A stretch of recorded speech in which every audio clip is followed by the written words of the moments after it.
Ito na po mga kasipol yung aking nilaga. Baboy pala mga kasipol dahil yung baboy hindi po malaga yan.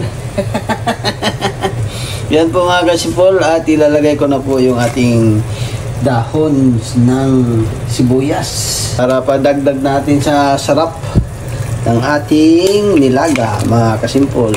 Yan o diba? Wala po siyang gabi.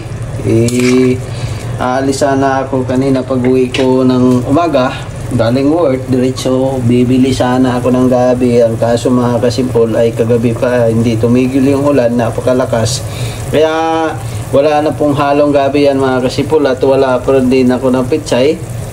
Ayan lang nilagay ko, yung green sili at saka siyempre yung ating dahon ng sibuyas at saka onions, tapos yan o, lambot na siya mga kasipol. Ang sarap talaga to.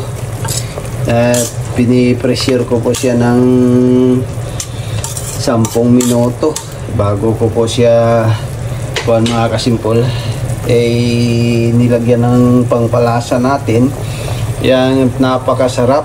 Yan, ngayon ko lang po na i-vlog to mga kasipol dahil kanina ay ano po ako kanina nagmamadali na. Yan, yung binubuksan ko na po siya at nilagay ko na po yung mga pangpalasa natin. Ngayon ko lang po na i-vlog. Kahit pa paano ay naiba-vlog ko po at naiba-kuhan ko po sa inyo. Na ma-share ko po sa inyo yung aking nilagang, simpleng nilagang karning baboy lang mga kasipol. Ito po yung sa kuhan niya. Sa, malapit po sa paa. Yan o. Sobrang sarap. Ayan, ito yung taba.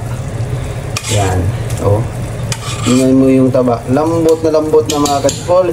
Ayan na po mga kasipol at luto na po yan. Iyok ko na po yung aking lutuan dahil na baka masobra sa lambot ay medyo maano na pa siya, diba?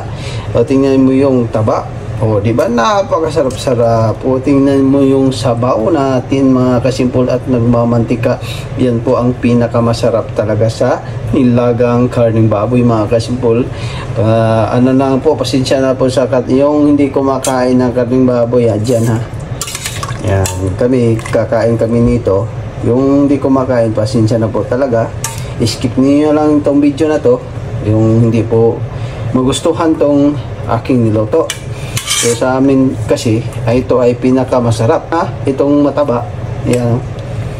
Yun po yung paborito ko, yung mataba talaga. Pagka maglaga ako ng karneng baboy, kailangan yung mataba. Lalo na yung pata mga kasipol.